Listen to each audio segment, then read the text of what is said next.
Сәлем, дуслар! Сәлем. Әкияти патруль, Лео һәм Тик. Аркадий Паровозов, Мишки-мимимишки. Бала ничә яшьтә булса да мультфильмнар карарга ярата. Кайчан дисезме?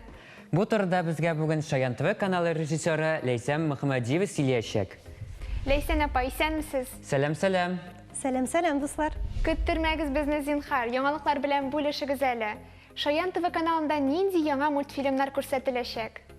Шаян ТВ балалар каналында мультфильмнар бик күп булачак. Алар арасында төп премьерабыз, ул да булса Шиммер белән Шайн мультсериалы. Ул Аксу студиясы белән берлектә әзерләнде. Шулай ук Тондыр батырлыклары дигән мультфильмны да әйтеп узасы килә. Аның үзенчәлеге шунда, һәр сериясы изге сүзләр белән Бисмиллахир-рахманир-рахим дигән сүзләр белән башланачак. Һәм сез әйтеп үткәнчә, Әкияти патруль, Лео белән Тик, Блип һәм Болт маҗаралары кебек яңа мультсериаллар да булачак. Ә нинди ташбакалары каламы? Әлбәттә, Инсаф.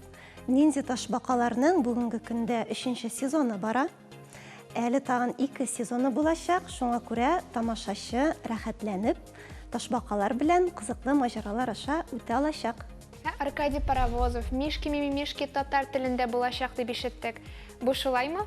Алинә, сез бик дөрес ишеткәнсез. Чыннан да алар шулай ук хәзерге көндә эфирга әзерләнәләр. Һәм Алла бирсә, зәңгәр экраннарга чыгачак дип уйлыйбыз, ышанабыз. Ә без бу мультфильмнарны кайчан күрә алачакбыз? Әлеге Шиммер белән Шайн, Тондыр батырлыклары, Блип һәм Болт кебек мультсериалларны декабрь айында күрә алачакбыз. Шулай ук Пип һәм Альба яңа ел маҗаралары дигән мультсериалда булачак декабрь айында. Шулай ук декабрь айында документаль фильм «Джунгли планетасы» да күрсәтеләчәк, Алла бирсә. Ә инде калган мультсериалларны гыйнвар айында, февраль айында яңа елдан соң күрә алачакбыз. Яңа мультфильмнарны кемнәр белән тавышландырдыгыз? Без Казан шәһәренең барлык театрдагы артистлары белән эшлибез. Рәхәтләнеп эшлибез дип әйтәсе килә. Эшебез шул ук вакытта авыр да һәм шул ук вакытта бик кызыклы да. Чөнки артистларыбыз алар рәхәтләнеп безгә каршы киләләр, безнең белән эшлиләр. Хәтта менә хәзерге көндә тавышландырган мультсериаллар булса да, менә без тавышландырабыз бит инде. Алар шул ук вакытта бирегез әле безгә тагын бер мультсериал, бирегез әле безгә тагын менә нәкъ шул мультикны дип бездән хәтта сорап алалар. Шуңа күрә әлеге эш ул безнең команда эше. Һәм шуңадыр инде ул безнең үтә дә кызыклы һәм шундый матур килеп чыга. Ә бер мультфильмны эшләр өчен күпме вакыт кирәк? Инсаф, бу бик яхшы сорау дип әйтер идем мин. Бу бик катлаулы сорау, чөнки менә күз алдына гына китерик, без алдык мультсериал һәм аның беренче сериясе. Аны бирәбез тәрҗемәчегә. Ул аны 2-3 сәгать башта тәрҗемә итә. Аннары тапшыра редакторга, режиссерга һәм инде башлана эш актерлар белән. Әйтик, бер мультсериалда 2 яисә 3 актер булган очракта бер актерга 30 минуттан алып сәгать ярымга кадәр вакыт туры килә. Һәм 2-3 актер белән эшләгәннән соң инде